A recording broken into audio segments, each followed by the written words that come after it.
Welcome to the 2024 Phish Studies Conference Video Archive.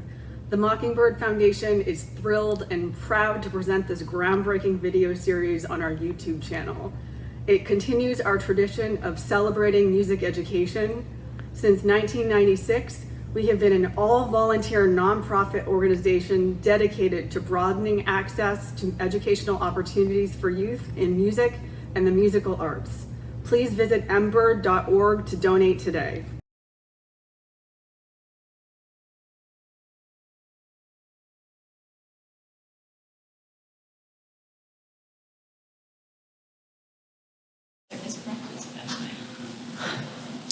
All right, good. That feels so crazy to be using a microphone for our intrepid folks here. Come on in. Yeah, good morning, and welcome to First Tube is an artistic learning tool for all ages, an interactive workshop by educators on using Phish's First Tube as a precursor to making art, storytelling, and writing. Our two presenters this morning are Dr. Ariela Robinson is an artist and educator. She has been teaching high school English for the past 20 years and graduated from Teachers College, Columbia University, and her doctorate in interdisciplinary studies in both the teaching of English and art education programs. She believes in the fusion of art making and teaching literature in the English classroom due to its ability to access the imagination in order to create an open, free-flowing, deep-thinking space. She's also a portrait artist and is currently working on a portrait project in which she paints portraits of characters from classic literary texts. Her favorite painting to date is her portrait of Trey, which she was able to show him backstage at a show. She's a mother of 3 and lives in Evanston, Illinois. Also with us this morning is Rena Grosser. She's an early childhood educator at the Bernard Zell Anshe Emmett Day School in Chicago. She has a background in art therapy and art education. She completed her undergraduate studies at Queens College and received her master's in creative arts therapy from Hofstra University. Rena is also an artist and believes in the creative process as a model and tool for self-expression and exploration. She's a mother of 3 and lives with her family in Evanston, Illinois. Welcome, ladies. Thank you so much. Thank you all for coming this early in the morning. Good morning. All right, I guess you'll start us off. Yes. Hi, everybody. Welcome. As Allison introduced, I'm Rena Grosser, and we're going to take you through this really exciting experience as we kind of dove deeper into our classroom in using the song First Tube as an educational tool and a precursor for making art, storytelling, and writing. So before we get into some of our findings and what that looked like in our classroom, we're going to first give you a little background of who we are and kind of how we got here and just what comes from that. So we're going to go into some qualitative teacher research into our study and how it investigated us as 2 educators. As Allison mentioned, I'm an early childhood educator, so I work with our little ones, and Ariela is a high school teacher. So again, using Phish songs First Tube as a precursor to the construction of artworks and storytelling as a way to stimulate the imagination and the creative process in both of our classrooms.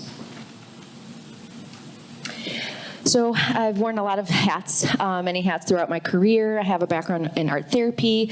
I'm an artist. I'm an early childhood educator. And at the school that I'm at, I have the title as an Atelierista. And that comes from a Reggio Emilia-inspired approach, which is a progressive constructivist kind of learning that has developed, was established in Italy. So we are a Reggio-inspired early childhood educational facility.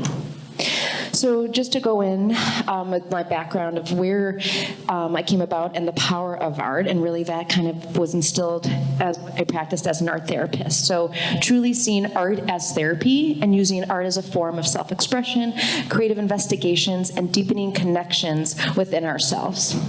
Using art as a vehicle for communication and self-expression, using art as a means for creative expression and an outlet. That was really powerful, especially when I provide art, therapeutic arts in multiple populations. The process as a space to investigate materials and exploration of various modalities, and using the discoveries that come from immersing ourselves in the creative process. The creative process is a really valuable piece in any kind we're kind of exploring ourselves. It also provides calming and sensory experiences that are nurturing to the nervous system. So that's where I started, where I really saw it when I practiced as an art therapist and providing therapy for adults who are coping with physical and mental illness, or children in special ed, or just providing private practice opportunities. So circling back to Reggio Emilia, the inspired approach is what I infuse in my classroom as an Atellarista and early childhood educator. This quote comes from Loris Malaguzzi, who is the pedagogical leader of Reggio Emilia, who really established this kind of approach for early childhood learning. And he believed that the child is made of 100. The child has 100 languages, 100 hands, 100 thoughts, 100 ways of thinking, of playing, of speaking. 100, always 100 ways of listening, of marveling, of loving, 100 joys for singing and understanding, and 100 worlds to discover, 100 worlds to invent, 100 worlds to dream. So I really implant this as I facilitate and educate my youngest learners in my classroom, and believe in trying to bring in multiple languages into the classroom. So just giving you a little bit of background what the atelier is and what that looks like in my school, in my space.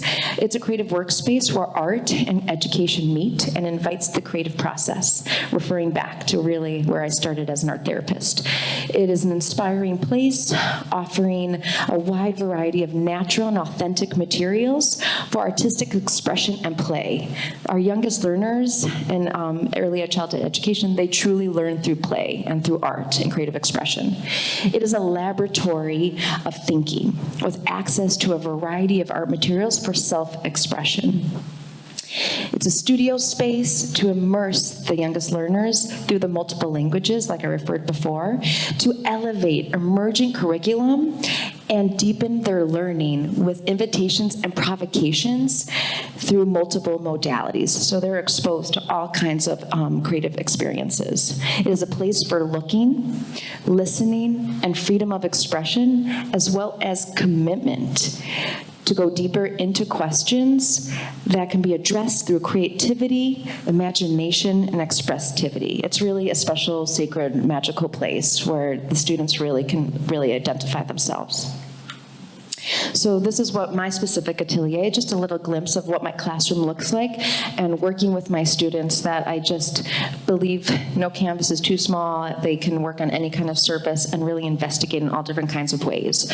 So when they enter my atelier, they come in with awe, wonder, curiosity, and the intention through art and play. It's a creative space for educators to come in and be researchers, to reflect and observe and document. Again, I'm also an artist. I'm a mixed media texture artist. I like to build texture and infuse all different kinds of color. I'm inspired by the Fauvism era that's inspired by strong colors and fierce brushwork. So here's a few samples of glimpses into my artwork. And just another quote to leave you with about the beauty of the creative process and how that can really help to promote growth and exploration and creative expression, by Natalie Rogers. So now I'm going to pass the mic over to Dr. Ariela Robinson. Thank you, Rena. Ariela Robinson. I'm a secondary high school English teacher. I've been teaching for 20 years. I'm also an artist, and I'm going to tell you a little bit about my journey from teaching and as an artist and how they began to fuse. I started really as thinking that art was a way to take a picture and represent that picture in your art materials, exactly how the picture looks. So these are some of my portraits that I've made. Maybe you'll know that guy in the middle. But that's how I saw art for so long. And then I started, in my graduate life, I started to extend the definitions of what art can be. And instead of just trying to mimic a picture of something, I started to explore an experience as art.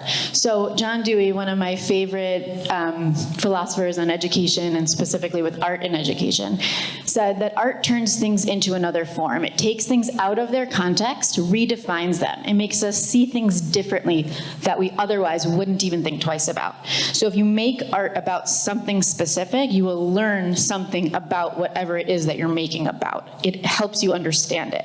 And that's something I wanted to take into my classroom, and I want my students to make art in order to understand whatever it is that they're making art about. So it wasn't about the product anymore. It wasn't even about what it looks like at the end. end. It's about the process of making and what they find along the way.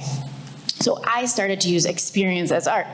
I read about this artist in the 70s who went outside and scrubbed a sidewalk for about 10 hours, and she called that art. She was a maintenance artist. And so I did that on the New York City subway. I went and cleaned a whole cart on the subway, and I just wanted to understand why that's art. So I did it, and Rena was actually videoing. I said, you're not allowed to talk to me, just video me, and I want to understand why this is art. And something just happened, and I got in the zone of this creative process, and I found it. Someone asked me questions that was sitting there like, why are you cleaning? And I remember saying, oh, cleaning is art. And they're like, it's beautiful. And I was like, wow, beautiful and art. There it is right there. This is another experiential piece that Rena and I did. We turned a concert into a visual where in front of people, in front of an audience, we would listen to Phish and then put the crowd pictures on, and then we would just see where it took us. And we created the piece in front of everybody, and that's what ended up coming out. But we didn't know where the piece was, and not knowing where the piece is going to go was a big piece of understanding how to use art, the making of art, not knowing what the product is going to be, and just being in the process. Another piece that I started with was I started to put student desks all over New York City and just sit in it. And then that idea kind of branched out to this bigger concept that Rena and I came up with called the traveling classroom, where we would set up classrooms all over Wisconsin and Illinois.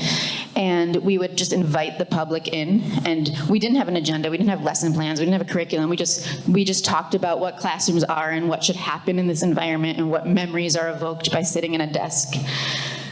These are some of the people that sat in our classrooms, and it was really cool to see older people and younger people, and just it wasn't by grade. It was just a beautiful thing how everyone connects to a classroom. So this is what I'm currently working on now, where I create portraits of literary characters. That over there is Lady Macbeth. What I do is I read the text, I paint their portrait, but as I'm reading, I have no idea what the portrait's going to look like. I just kind of take whatever I'm thinking of at the text in that point and just mark it on the portrait, and then I bring these portraits into my classroom and have them create their own portraits. But basically, it's just about what I'm learning from the text and translating that learning into the canvas. So it's very process focused. There's Lady Macbeth from day one all the way till the end. And you'll see, and those of you who know Macbeth, there's a moment where they kill the king. And for me, I had to mark that moment as special. So I painted the whole background red, and then the rest of the text, she tries to cover up the murder. So I was trying to cover up the murder the whole time. I was essentially placing myself in a lot of the experience of Lady Macbeth throughout the piece and connecting to her in that way. And it made me understand the text. I've read the text 20 times. I've taught the text 20 times. It made me understand the text so much more by actually engaging in art making to do so. So there's my class, looking at her. Maxine Green, who was a teacher at Teachers College where I attended, she said, the arts, have brought our bodies into play, excited our feelings, opened what we have been called the doors of perception. So that's essentially why we're here today. We brought Phish into the classroom to help bring our bodies into play, excite our feelings, like all those things that happen to us at a Phish show. We wanted to bring that into our classrooms for our students to experience so that they can connect to whatever it is that we're teaching.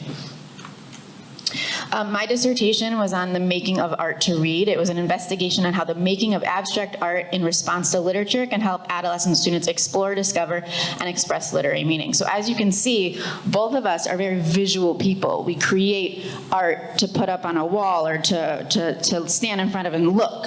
So this whole research study that we did for this was very different because it was not visual. So this was new for us, and it made us vulnerable, which we actually think is really important as artists. What I saw, why I did the making of art in my classroom, was I saw that my students were lacking attention. They live in a visual culture, so whatever I'm teaching my students had to connect to that visual culture. When when I reading my students' essays, I realized that there was like generic student writing. They were writing things just to feed to get my validation. And with the plague of plagiarism, like you go to any site today, they can write an essay for you in 5 seconds or less. They were losing the connection to the reading and the writing process, so something had to be done. And that's why the making of art really helped with those issues. I just want to show you some of my students' visual work. This was on Much Ado About Nothing. The student was exploring two characters, an evil. She put a black paint in a bucket and mixed the white in and noticed how the white would just get lost into the black. So the black represented this evil character and the white was this innocent character who latched on to the evil character, and the innocent character got lost in the evil because she was associating with the evil guy. And then she found that meaning pretty cool, but then she went to the sink to wash her materials and she noticed that the paint was sticking to the sink, and so she extended the meaning that she found from the first part into the second part, and she said, yeah, you could try to move on with your life after you've experienced evil and try to correct your errors, but there's always going to be a stain, you know? So the process of making art helped her take her message and like get one step deeper with it, which is what getting into the flow is. You're in it and you're looking around for meaning and you're making meaning of the experience. So that was really, this was super cool. My student did a Romeo and Juliet project about the Montagues and the Capulet families, and he built in the video game houses that represented each of the families, because he said he loves video games, so he wanted to use that as his medium. I thought that was so cool. He could learn about each of the families through making an environment in his video game. This is the Metamorphosis by Kafka. She took a glue gun as her material, and she was just playing around, and she ended up talking about the parents and how absent they were from their family, using glue. And usually, we don't necessarily even think of glue as a medium, you know, but glue here is all that she worked with. So basically, all these visual things we're taking with us, and we're saying, okay, we know that it works with visual, we know that art works, let's try music. So these questions that Rena and I came up with is, can it extend to other artistic modes? Can it extend to music? Can it extend to a specific genre of music, like jam music? And what about a specific song? And then we said, we chose Phish. First of all, we love Phish, and we love the music, but there's more to it than that. So we asked our friends, the professional Phish fans, and we said, why do you go to a Phish show? And these are some of the reasons that they came up with, aside from the fact that they love the music, and that's what really pulls us there. These are the answers we got: to move, to escape, to get locked in, to loosen up, to get in touch with our past, to be present, to connect to nature, to connect to myself, to connect to people, to enjoy and be happy, to feel the energy. And we said, okay, this is what we need to use, and this is what we need to bring to our classroom.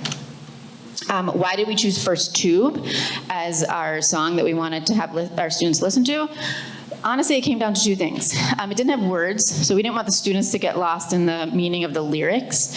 So we chose that. And also just the beat is really suspenseful, and it could be kind of, the energy can be taken in like a good and happy way, or it can be taken in like a suspenseful, dramatic way. So it gives a little bit license to get creative in the different directions that they could take it. So essentially our bottom line research questions are, what happens when students listen to First Tube? And how does listening to the song affect student responses in art making, storytelling, and writing? Rena is a nursery school teacher. I'm a high school teacher. So aside from the fact that we're best friends, aside from the fact that we share an art studio together, and aside from the fact that we go to Phish shows together, we wanted to see what happens when her students and my students do the same thing. We were just curious to see, will that process be similar?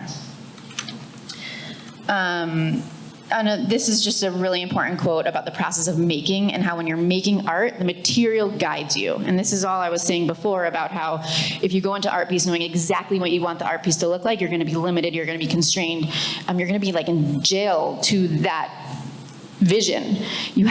What we teach in our classroom is to let go of that, have no vision, and just create, to get into the zone and use your creativity and use your materials to take you forward. So we're going to try it. We're going to do a little workshop right now. Okay, so if you want to clear your space a little bit, we're gonna mimic the process we did with our students with you guys. We're not gonna do the whole extended piece, but we'll give you a little taste. What we're gonna do is we're gonna pass out paper and pastels, and if everyone needs a pen also, because you'll have to write a little bit after you draw. But the first step is I'm going to put the song on. I'm going to put first tube on, and we're just going to listen. And you guys all have heard first tube before. Imagine that you haven't, okay? Our students have not. So they needed a space to get to know first tube and to really familiarize themselves with the song. And this drawing exercise, we gave them no directives. We just said, draw, listen, and respond in your drawing. And that's what I'm going to ask you guys to do. So we're going to put the song on, listen, and respond. There is no wrong way to do this. You do not have to be an artist to do this. You just have to move your hand.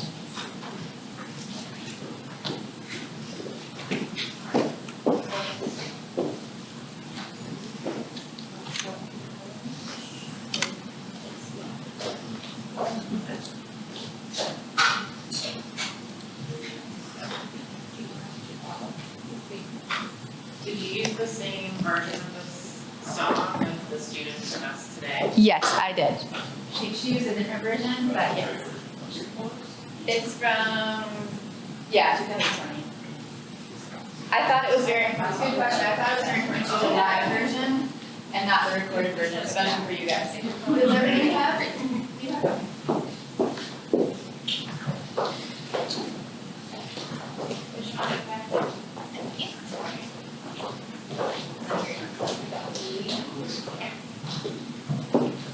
Okay, are you ready? Everyone has their colors. Okay. Enjoy.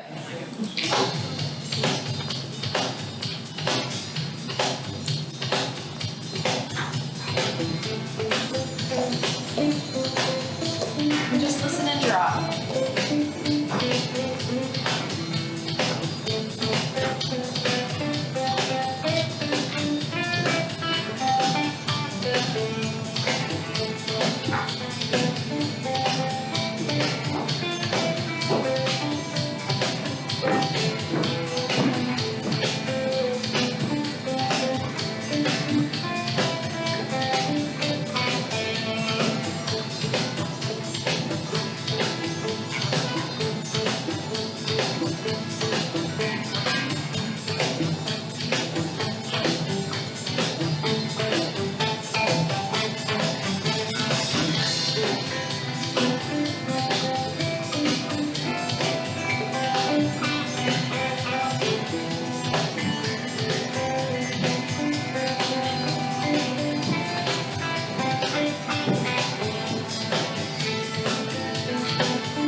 Okay. I'd like everybody to hold your piece up if you're comfortable and just kind of, so everyone can get a sense of what direction everyone went, just so you get a taste of what was created. We all listen. I was like asking, we all listen to the same thing. I think I'm doing tap. We all listen to the same song, and it's just amazing to see the diversity of responses that came out of it. I just always love to see that. Does anybody want to share any reflections of what that was like or what happened to you in your mind while you were drawing, anything like that? Sure. I tried to follow his riff at first. I tried to follow like his actual riff because I play guitar and to like hear it, but to see it, you're right. It's interesting to know it and play it, but to actually like think about it. But like if you were looking at a computer, like that's how it would come out. A lot of students did that too. Anybody else want to share what they? Yeah. I ran to you. Like the beat was kind of controlling your hand as, you know, start drawing on the downbeat or upbeat and kind of, so there's a lot of little scribbles rather than a more fine, you know, point sort of thing. If you know, a slower song might have been more pastoral, but it was a fast song, so it was quick lines, quick lines. Yeah. And you'll see later when my students were writing to that song, they said that it was a challenge to keep up with this, how fast they had to write. Any other thoughts? Okay, we hope you enjoyed that. Oh, yeah. Yeah, no, that was a lot of fun. And for me, the beginning, I didn't pick my colors; they picked me. And I'm actually doing a daily thing at home where I pick 3 random colors and go with it, and it evolves over a month. But I started with black, and the beginning of that song is like, to me, dark and not dark like evil dark, but it's got that like marching military sound. So I started with the black, and it was, and yeah, that was cool. That was fun. Thanks. Awesome. Thank you, guys. Okay, we're going to do it again. Same thing. You guys know the song even more now. Your acute listening skills are turned on. And so maybe on your second piece of paper, you gave out 2? I think she needs another piece of paper. Oh, you have? Okay. Actually, don't do it on the back, because, we'll have you do something else on the back. But using your second piece of paper, we're going to listen to the song. Again, same song, same thing. This time using words, okay? So what I want you to do is I want you to create a story, a storyline that's happening to this song, okay? So when this song takes a turn, your story takes a turn. Now, what I tell my students when they do this is, just anchor yourself in a starting point. Anchor yourself in a person. Anchor yourself in a moment, a place. Anchor something to start your story. Don't need to know what happens. Actually, nothing needs to happen, but just choose something to start you off with. And then as the song goes, just let it carry you and let the story unfold. But don't think of what's gonna happen. Don't put pressure on yourself like that. Just let it go. Any questions? Yeah, you're probably gonna want to use a pen. Pen, does anybody need a pen? I don't know. We need 2, 3. Does anyone have an extra pen? Can we get an extra we can share with each other? I have extra pens. Okay, awesome. Thank you. Who needs a pen? Okay.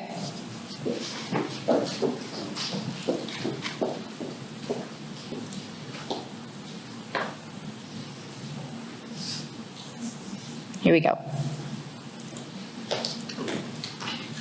Holding it down. We'll see.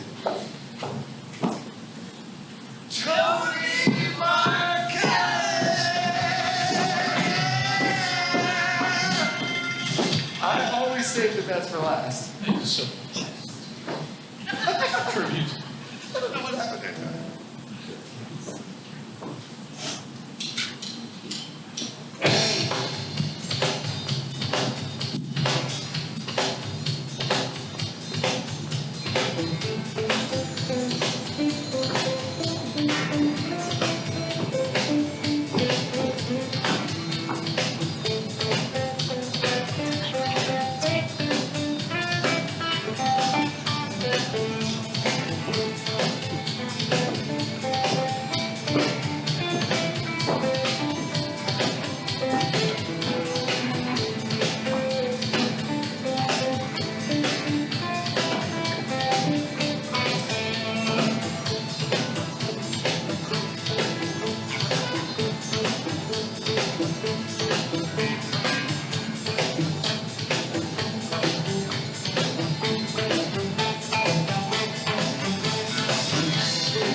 All right. I hope that was enjoyable.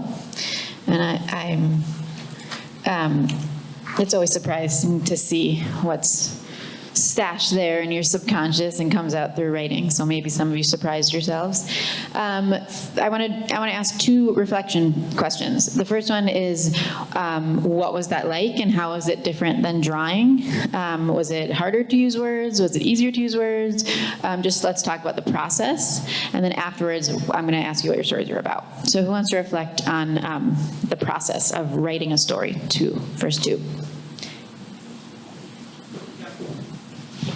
I thought it was more difficult than doing the drawing, but as the song progressed, it flowed more readily, and so it got a little bit easier and just not thinking so much towards the end. Awesome. Thank you. Any other reflections?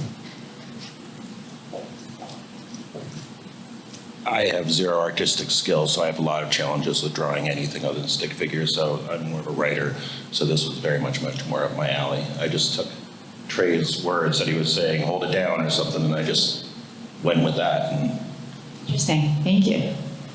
Other reflections? I'm definitely more of an artist typically, and so I was actually surprised because writing was less challenging than I thought it would be. Awesome. Anybody else? Okay, should we hear what some of your stories are about? You don't have to tell us everything, maybe just a summary or where you started or anything about the content. I wrote about going to an MSG show, basically. Felt like being like waking up to Tommy is actually your headache or hangover. And like as it gets more victorious, as we get like our chicken sandwich, but then we spill a beer, you know. Or at the beginning, I forgot my ticket, and so I got a little anxious and had to run back to the car. So that was my story. That's so great, because one of my students wrote about essentially the same level of pressure and stress, but on his way to school and forgetting his car keys, forgetting his homework. So it's interesting to put those 2 stories aside. Anybody else? Yeah. Mine reminded me of like being at the playground with my little niece. I've got a little 4-year-old niece, no kids of my own, so she's kind of my kid outlet. And she's a lot like me, that we're kind of like risky and carefree. And my mother and my sister are usually there, and they're like, don't go too high on the swings, you know. So I was kind of like, you know, go higher, get wiggly. And they're like, slow down.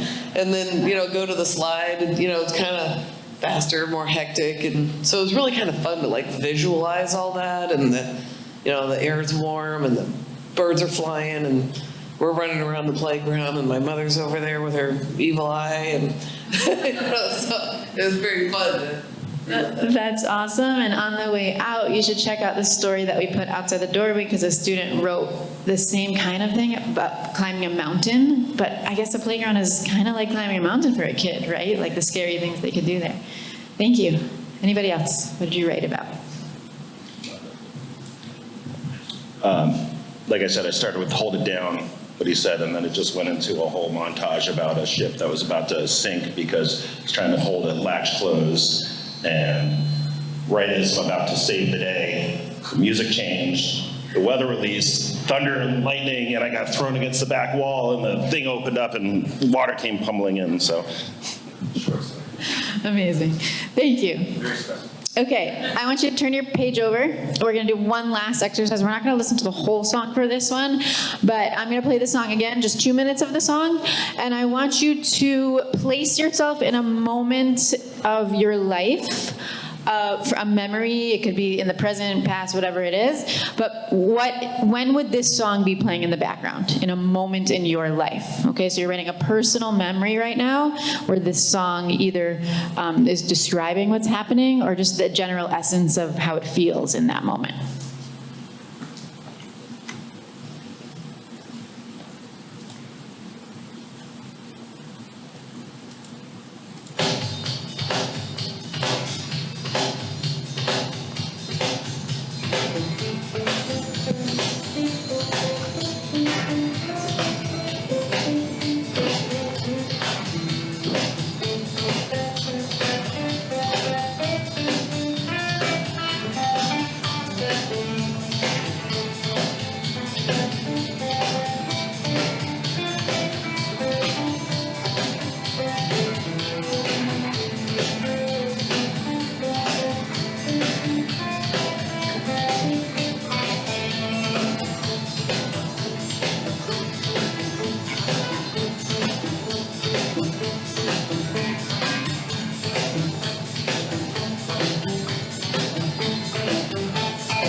hard to stop that song in the middle. Okay, so let's hear reflections of how different that was, jumping back into memory, into personal writing. Was it more challenging? Was it introspective for you? Any reflections about what that was like to write about your personal life and connect it to the song? Yep. So I don't have like a specific memory as much as I think that this is like a classic, like as you hit on, the kind of like attention and release kind of song. So I think it reminds me more of just like kind of general anxiety and rumination that I feel going into sort of like an event, and then that kind of like build to the like, you can do this, you're fine. And then there's kind of that joyous release. So yeah, I always love getting that song live because I feel like it's like there's a full crowd tension and release. And now I think I'll think of it even more fondly and realize that like this whole week, I mean, now I have the mic, so I'm gonna go. But no, this whole weekend, there's been really fabulous conversations about shows being both spaces of fantastic pleasure and also like a lot of tension. So I think just now thinking about this song as generally like the set closer and everyone's like, wah! It's like, we did it, we made it through, we got through it. So I think that's kind of now gonna be my first tube memory, so. Thank you, it's awesome. Anybody else? It's a victorious. It's like they requested that you speak it in like it's an extra. It's a victorious song, I would say, but it's like not a victory without a lot of battle getting to that end. So I didn't really write about a personal experience, but I got the tension like and release kind of experience too. Thank you. The first time I saw them play the song was at the Gorge, I think in '99 or 2000, and I just remembered the walk from the parking lot. And it was like 110 degrees or something, and just that interminable walk,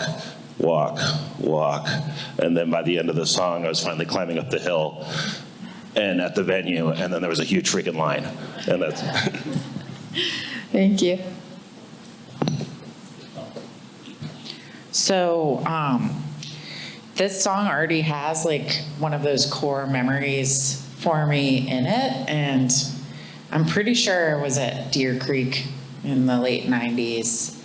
But at some point I was like walking through the crowd, you know, kind of at the beginning of a show, and like just sort of finding friends and finding the place, but it was like dancing. And so really every time I listened to that song, including, you know, when we were reflecting today, that's sort of where it takes me, you know, even though I've heard it many times and probably have other memories of it. But, you know, and that obviously wasn't the first time I'd ever heard that song, but yeah, so for me, it's kind of like navigating the tight Phish crowd and like kind of weaving through like a lawn down to try to get as close as I can. And so yeah, just sort of those feelings of like excitement and bliss and tension, you know, because it's kind of like, you're kind of like almost bumping into people, maybe getting bumped by people, but, you know, working through the crowd. Thank you. Okay. Now we're going to go into just telling you guys and showing you guys what that same process looked like with our students.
My favorite part about that is that you don't know what high school student drew or what nursery student drew. And if we added yours into the mix, you wouldn't know any of the differences also. My favorite part of that. Okay, we're going to tell you a little bit about what our findings supported. And as you can see, we had them create, we had them write. So we collected student writing, student drawing. We had interviews with them. We had just watching them and observing the classroom. And we had a survey where the students responded. So these are all the ways that we collected the data. Rena, go ahead. You can explain for students. So I'll share a little bit about what this experience was like for my students in my atelier. I immersed a group of my 4 to 5-year-old students in the first tube experience. And what I was really excited about to be able to study this and be a researcher in this process is I love watching Trey on stage because I feel like he goes into like a childlike state. And he's like, I can see him, he has the like same facial expression as some of my students when they're so deep in their intention and when they do their work. So I thought it would be really exciting to see what would happen and unfold in my classroom. So the process was a little bit different, but kind of the same, similar to Ariela's classroom. We went through 3 different phases. We first did listening and drawing, where I invited my students in the atelier. They come and visit my atelier once a day, but it's the whole class. And then I create a space where they're invited to put on headphones and really encapsulate themselves into this listening experience. So as they're wearing the headphones, they were invited to draw and create and draw what they hear. So that was the first phase. And then the second phase was listening and storytelling through the drawing. So again, they're not really at the level where they're able to write stories, but they're able to create stories and tell stories through their visual representations. And then the third phase was listening and collaborating, which ultimately looked like a jam together with each other. So I'll give you a little glimpse of what that looked like. So we're going to first go into listening and drawing. Like I said, they were listening to headphones. They would share the listening experience at the same time, and I had a splitter. So multiple students were listening at the same time, but drawing in their own space and sometimes sharing in the drawing space as well. So here's an example of what that listening experience looked like. You can see there's very organic, large shapes. The students really expressed their experience and the rhythm and the movement and the sounds that they were listening to through various lines, shapes, forms, and color, organic, neutral shapes. And Pat Allen is an art therapist, and she says, drawing is energy made visible. And all of us know when we go to Phish Show, there's such energy there. There's energy that gets infused in us. There's energy that gets put out to us. We send and receive energy. So this is really a beautiful visual, I think, that highlights the energy that happens in the first tube. So drawing is a way to contact the energy of the subject matter. So again, this is really just an abstract, and it really is a visual representation of what the learning experience is happening with a specific student. Here's another student. This is Jordan. He's really sweet rock and roll kind of guy. And you can see just by the expression on his face, it was such a joyful, pleasant, exciting experience for him. And sometimes, I need to support Jordan just a little bit to help him complete a task at hand. And I noticed that this was a really beneficial tool for learning for him. He was really able to maintain focus. He was really able to activate his active listening skills and then hone in on what he was listening and then create representations, obviously, at an age-typical 4 to 5-year-old level. As you see, he drew drums. He said it rock and roll, and he said, this music is fun. I drew rock and roll. This music makes me happy. So it was definitely a very pleasant and joyful experience for him and amongst all my students. When I asked them, how did this song make you feel, all of them, calm, happy, excited, fun. I want to go to the concert. I was like, one day, field trip. So here's another, just a zoom in on other drawings that my students created.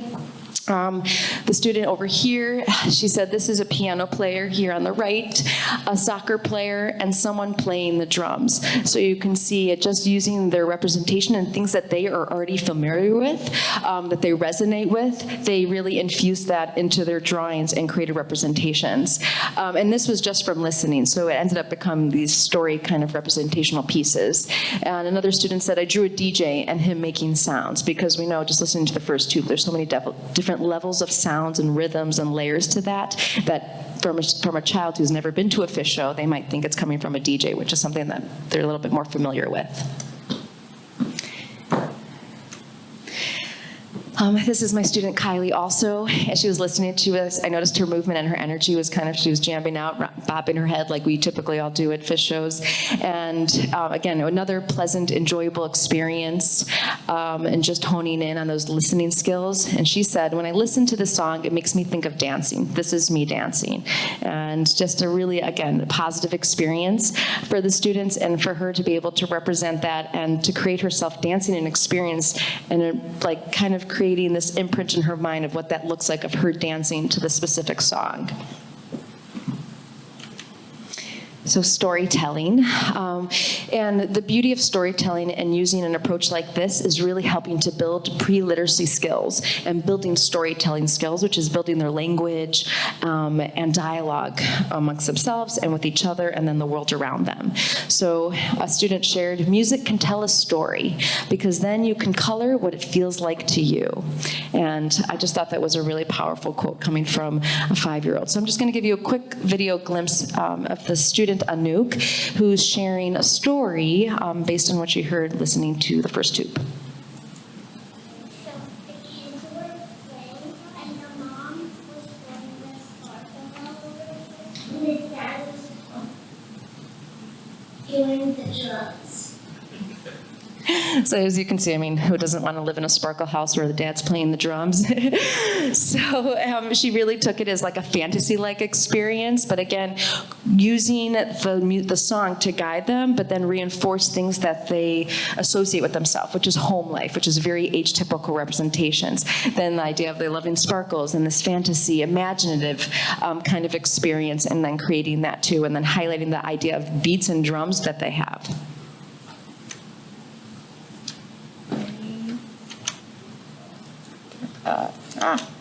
Sorry, just trying to turn the next slide. Okay. Go. And then this is Theo. As Theo was drawing and listening, he said, this is a story about a concert. There's a grass stage and flowers growing. There's headphones, a piano, stars in the sky, and at the end, there are people cheering. Sometimes that's how I feel when I go to a Phish show.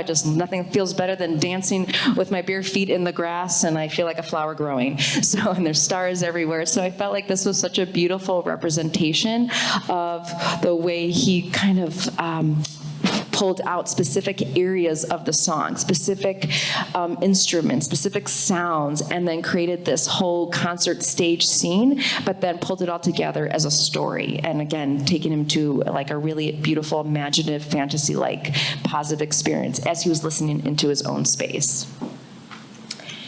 Here's another image of Theo, but I wanted to just reflect back to of what that looked like. This is Theo just doing free drawing in my atelier. And as you can see, he's using the space. He really covered it. There's not specific attention to representation. So when he was listening to the first tube, it really helped to activate those listening skills and to focus on specific areas when you're in that space of just listening to the headphones or listening to a specific song, as opposed to just having free drawing and an open space.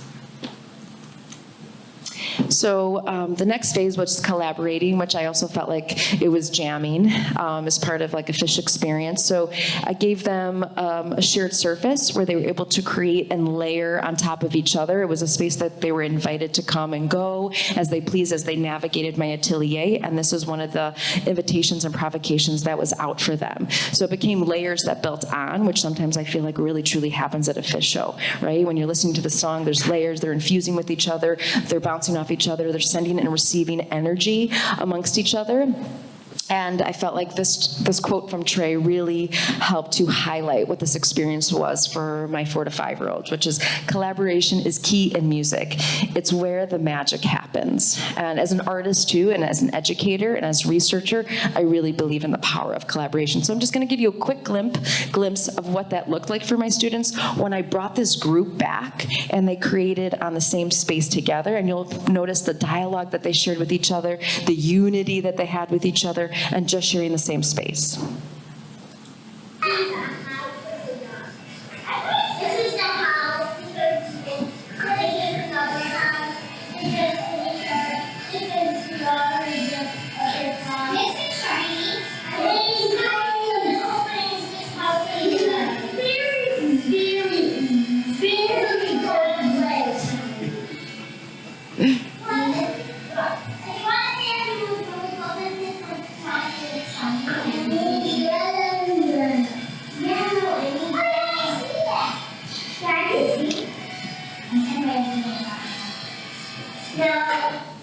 So what I loved about that is like there was such camaraderie, there was such collaboration.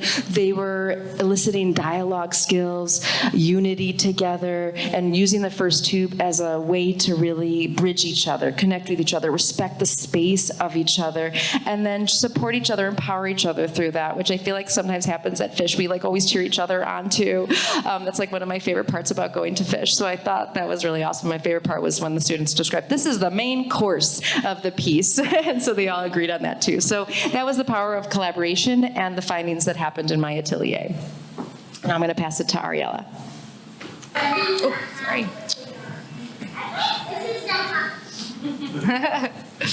Okay, in the high school classroom, I'm going to show you, the process was essentially what you guys did, although I let them listen to the full song on round 3 when they wrote about their personal stories, their personal memories.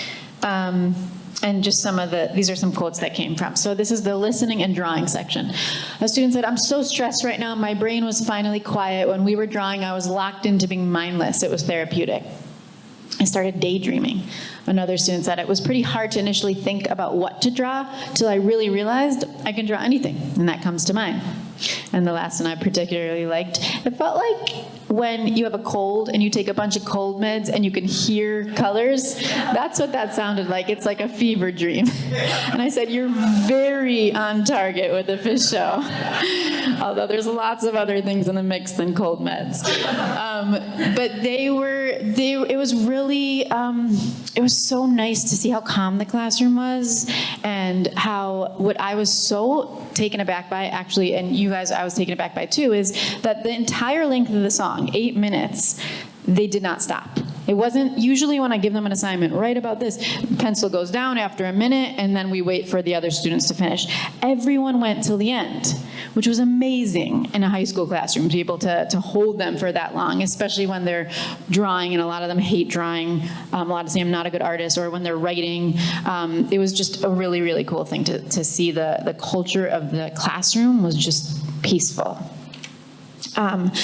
I loved this. This is from a student who's a dancer. She said, when she was drawing, I was trying to draw to the beat the whole time.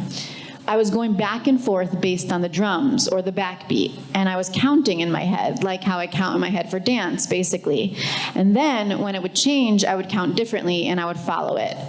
I'm used to listening to music and I struggle in dancing when it comes to improv. I'd rather have a choreographed dance to the music. So here I struggled when I didn't know what to do. With choreography, I know what to do. But here, I didn't know how to respond without being told what to do. And I was trying to let go of that. What a beautiful practice that I could teach her, to let go of what you feel bound by. And if she could practice that, if I could let her practice the muscle of letting go, imagine the effects of that she can have in her dancing as well, or anything that she's doing in life. This was in response to phase 2, listening and storytelling through writing.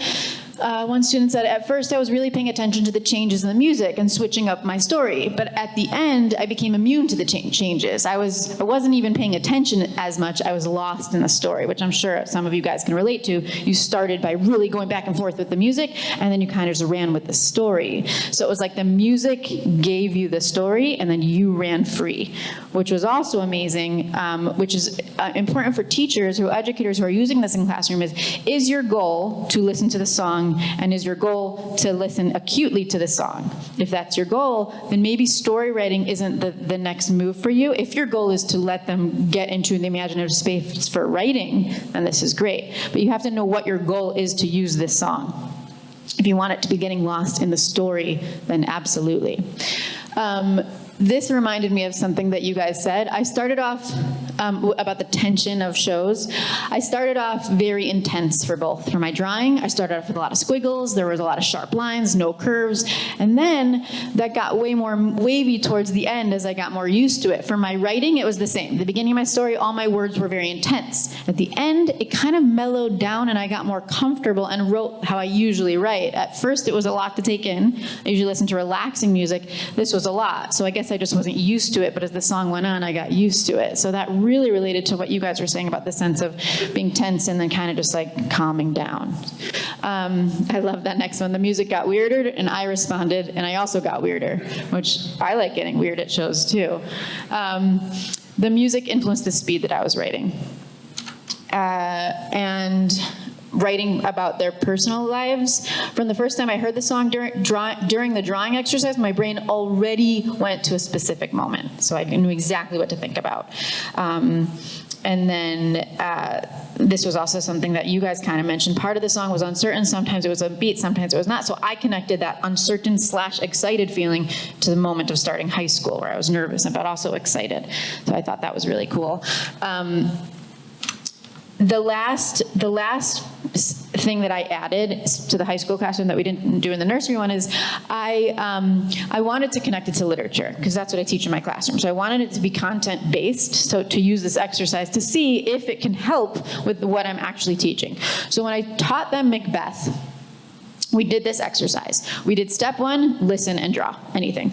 Step 2, now that they knew the song, I had them create this chart. They didn't write in the chart yet. They just created the chart that I put the song on the board, and when the song changed, I had them mark the moment in the timing of the song. So at point 15, the song took a turn. At point 31, the song took a turn. At point 44, the song took a turn, and we charted out the turns of the song. Then I had them pick a moment in Macbeth that this song would be playing, and break down exactly in that moment what changes. If you were a movie maker and you were putting this song to the moment where Macbeth murders King Duncan, tell me what you would do with each change in the song. And they broke down the moment of Macbeth deciding if he should kill the king. I won't kill the king. I can't do this. I'm going to kill the king. I must kill him to become a king. What if I get caught? I have to be careful. It's time to kill, right? So they took this general idea of Macbeth not knowing if he should kill the king into very specific moments inside Macbeth's brain of making this decision. So they were able to dive into Macbeth's mind in a way that I wouldn't have been able to do that if we didn't really, I don't know, it was just really amazing to me that the song led them into Macbeth's brain in one specific moment of the text. I thought that was awesome. And their reactions to that were awesome. I learned that Macbeth was a hesitant man. I love that word, hesitant, so specific. And I just don't feel like they would have used that word had they not listened to the song and broke it down that way. I really like this activity more than drawing. I could picture the event flawlessly. You could feel the tension through the music and the tension between Macbeth and Lady Macbeth. It made the scene much more suspenseful. Overall findings. I asked them to reflect on what this experience was like. One of the students gave me the perfect answer that I was looking for. It was a success. Okay, basically, all in all, let's just give you what we learned from this experience. The students, we realized the students really learned the art of listening. They had a heightened sense of engagement. For both of our students, it elicited a great sense of dialogue. It obviously provoked imaginative thinking. It gave them empowerment to choose colors, empowerment to choose where on their page they want to do it. They were empowered. They were the owner of what they were creating. We addressed different learning styles. So we fed into this differentiated learning. Some of them are better at art, some of them are better at words, some of them are better at abstract, whatever it was. Some of them are better at listening. There was an emotional impact, like we talked about how all of a sudden in the room there was making room to breathe and digest and just be present and calm down. It exuded a positive and an uplifting energy. There was multimodal thinking, making learning visible. We instead of just creating, we listened with our ears. We let our ears lead the lesson. Building storytelling skills, a greater personal engagement with the subject. We helped with an emphasis on process instead of product.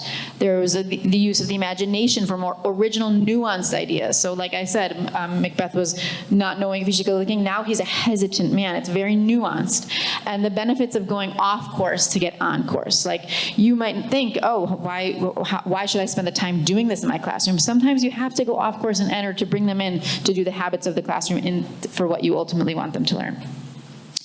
we came across a quote that Trey said about this song, and this really led us to the final findings on our research project. Trey said, I was really in the mindset of writing a kind of music that combined classical composition with rock and roll energy that wasn't progressive rock, you know what I mean? When I first wrote First Tube, Sand, and Gotta Jaboo, that was after a couple of years of the four of us talking about how important it was to groove. It had never been our strong point. If you listen to early tapes, you know, the groove was the last thing we thought about. For a couple of years, starting at the end of '96, we started talking a lot about how we were going to improve the groove. Finally, what I did was I set up a power trio tour with two musicians that I know who do nothing but groove, Tony Markellis and Russ Lawton. You know, Tony's never taken a bass fill in his life. He refuses to. All he thinks about is groove. So I got them up in the barn and had them start grooving. I said, start to groove in the key of C sharp. So they would groove. And I told Russ, I want you to play the simplest beat that you know on the drums, the beat that you've been playing since you were 12 years old, the easiest thing you know. And he did. And then I said, now Tony, join in the key of whatever. And we did one in each of the 12 keys, and then they left. And then I wrote songs around these grooves, and I took what I thought were the best 9 or 10 songs written in that style and brought them over to Phish. So the songs were written completely from the concept of groove first. We had to learn new grooves in Phish, and it's probably the first time that you've ever heard Mike Gordon play the same 3 notes for 6 straight minutes. And what we really honed in on in this quote is improving the groove, and that's what we're walking away with. We need to improve the groove in our classrooms more. And we need to go back to that elementary, simplest beat, you know, that beat that you played at 12 years old. Go back to our nursery students. Go back to our essence of our nature and bring that into the classroom a little bit more. So we said, what does it mean to groove? Like, we hear that word all the time. Let's ask the experts.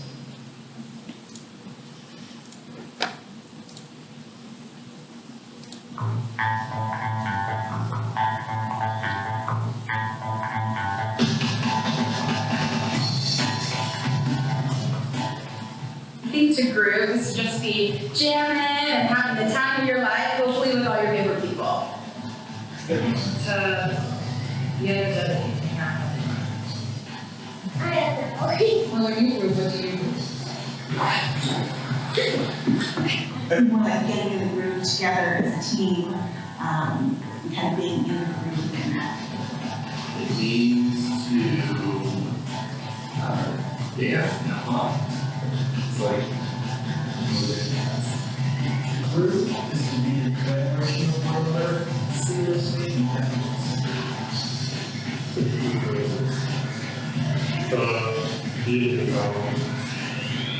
To groove, like to dance. Like the Indian kind of vibe.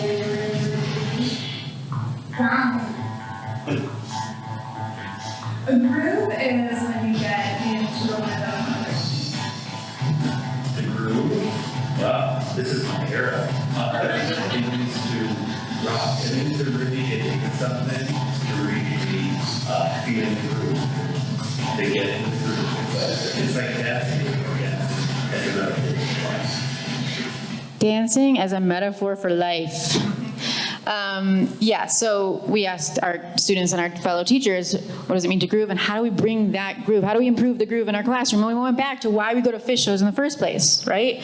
We need to bring all of these things back into our classroom.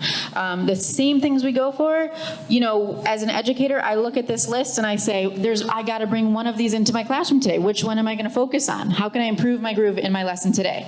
And I'm gonna choose one, if not all of them. As educators, a teacher should walk into the classroom, focus on one of these, and then try to improve the groove of their lesson that way. But you don't need to you don't need to be an educator to do it. You know, if you could bring this into your family, you could bring this into your business with your team, whatever it is. We need to be improving the groove in whatever we do, especially with our students. The challenges that we're going to face to bring this into education a little bit more is, how do we make everyone love Phish? We all know a hater. That was just funny though, because you could do this with any music that you love. You should choose the music that you love and improve the groove in that way. How could you add a 20-minute jam to your class? And we're already crunched with time. And how can we assess this type of process-based work? It's very hard for me to give a grade to it. So that's a challenge that we'll have to do. Here's some of the next steps we want to take with this type of work. These are some of the questions we're thinking about. What will a range of Phish songs do? So it would be interesting to see how students respond to different Phish songs. What would they make based on Ghost versus what they make based on First Tube? How will a range of materials? So we've given out mostly markers and crayons and that, but what if we used clay? What if we used painting, right? What would the different modes give to the student response? Well, a range of musical genres. So if I do jazz, rock, and what kind of different responses will students create then? Moving away from education a little bit, doing the same thing that we just did, but offering professional artists, professional writers, professional storytellers, giving them First Tube and seeing how they respond to it. We're also thinking of different age groups. How would an infant respond? How would a senior citizen respond to First Tube? What would they make? We're thinking about making some sort of classroom art with student artifacts, maybe classroom posters, maybe thank you notes for teachers based on the students' responses that we've seen. And lastly, we would love to compile visuals of specific Phish songs and make a coffee table book or something, I'm not sure. But that would be really cool. Maybe this book could be called First Tube. This book could be called one specific album with all the different songs in it. This is just the ideas that are flowing in our heads. And we would actually like you to add your artwork to our ideas. If you would like to give us your artwork that you made today, just on the back of your art piece, put your name and maybe a little bit about yourself. If we do end up compiling this into a fan book of some sort of visual responses to specific songs, we would love to add your work to it. So on your way out today, you could just give that to us and put your name on the back and hand that in. And to end with, I just thought this was great because at the end of the day, am I here to tell my students about Phish and teach them to love Phish? Yes. My seniors had their last class last week, and I gave them a survey about my class and general feedback, and this was the last question on the survey. And it was amazing, the responses that I get about, I play Phish. I didn't know I talk about Phish all the time, but I guess so. And 87% rate of answering Phish in many different forms of the spelling. Usher was a very interesting response. I think it's because I had mentioned that I liked the halftime show this year, but I don't know where it came from. And then I played Bob Marley one time. So it's just interesting to see what students take away. And we just want to end with one last Trey quote, and that's me hugging Trey over there. The power of music lies in its ability to connect people and bring them together, because ultimately that's what we're doing as teachers. We want our students to connect and to unite, and we'll do it through listening and responding to that song. So thank you guys so much. Thank you both so much. That was incredibly inspiring, and I'm so glad it's being recorded so that everybody can watch it and bring it into their lives to improve their grooves, because that is a note I took, and yeah, it's awesome. So we have about little 8 minutes for questions if anyone has any. I know I'll have like 1,000 questions tomorrow. Before we take any questions, I just want to add that Rena and I went to Trey last week in Chicago at the Salt Shed, went to see Tab, and he played First Tube. I mean, we were screaming at him the whole time to play it, so maybe he heard us, but we got it. He played it in Madison the next night, or 2 days later we were there. Totally, it was great. Does anybody have any specific questions? Have you tried any other songs? Say it again? Have you planned to try this with other songs too? Yeah, absolutely. I mean, I play Phish music in my classroom all the time, but doing a research study on other songs, yeah. Are you going to ask what song is next? Is that what you're going to ask? Unless you know. Do you have any recommendations? Divided Sky. Divided Sky. More pastoral and less stressful. Any other recommendations? I was wondering, I know you said that you guys use different versions of the song for each of your classes, and I was wondering how you selected the versions that you went with. Great question. I specifically wanted it to be live. It's hard to find a good amount of time, though, that's live. I found an 8-minute live version. So it was really time-based decision. Okay. Yeah. Can I ask just on that, did it have anything to do with the fact that that was a live without an audience performance versus a live with an audience cheering and stuff as part of the mix? Did that play into your decision? No, but that's a really great thought, too. Yeah. And to add to, I chose the 6-minute version for mine, and it wasn't a live version because I really wanted my students not to have a visual distraction. I really wanted them to stay engaged in what they were listening to and to focus on those skills. So also, I mean, I was really impressed. They were able to stay engaged and create and draw as they were listening for those full 6 minutes, but that's just kind of why I chose that, just based on where their age level is.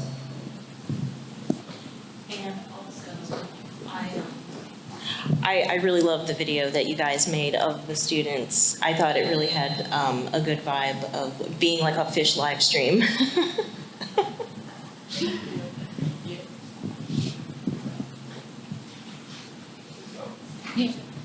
I don't know if you caught the talk yesterday. There was a gentleman who was a teacher who had done a similar sort of experiment with, I think he was playing tweezer and doing free writing experiments, and versus without music. And the word count, the length of sentences, the quality of the words were exponentially better when they were writing tweezer than when they were writing silently. So it's kind of interesting. You guys should talk and compare notes. Yeah, I think that's just been the magic of this whole weekend, is just like the mushing of all of these panels together, and like, yeah, I don't want to go back to real life. Does anyone else have any questions? Well, It's the Phish come down. right, totally. I forgot to mention at the top of the program that this is a Mockingbird sponsored panel, and I'm sitting here as through the lens of someone that works with Mockingbird Foundation and being like, we got to chat with you guys, because I mean, like, the work that's coming out of music directly is like insane, and it's just amazing to see the, like, people walking the walk, because I mean, we give them money to people, and then they're usually not fans that are, you know, getting the money, which is weird to me, but like, so it's just amazing to see, like, yeah, truly the power of music and art. And let's, you know, as a STEM to STEAM person, I think this is a really important thing to keep talking about. Just one other piece I wanted to add. In my professional life, I owned a business for many years with a kitchen, and I noticed when I had music playing in my kitchen, it was a much more productive place. People were working, they were happy, they were banging stuff out. But like, if like Spotify died or something would have happened and the music stopped and we were too busy, production slowed down, people would start bickering. Everything about it was like, it wasn't a fun place anymore. And I started saying, we have to have music on at all times, because otherwise people get in their heads and they don't work. So I think it applies to professional life as much as in the scholastic life. Absolutely. I mean, we can probably go forever, but. Thank you. Yeah, thank you, ladies, so much. This was fantastic. Thank you so much. And feel free to reach out to us too. You should have our emails if you have like wonderings or other takeaways that come up. Feel free to reach out. Thank you so much.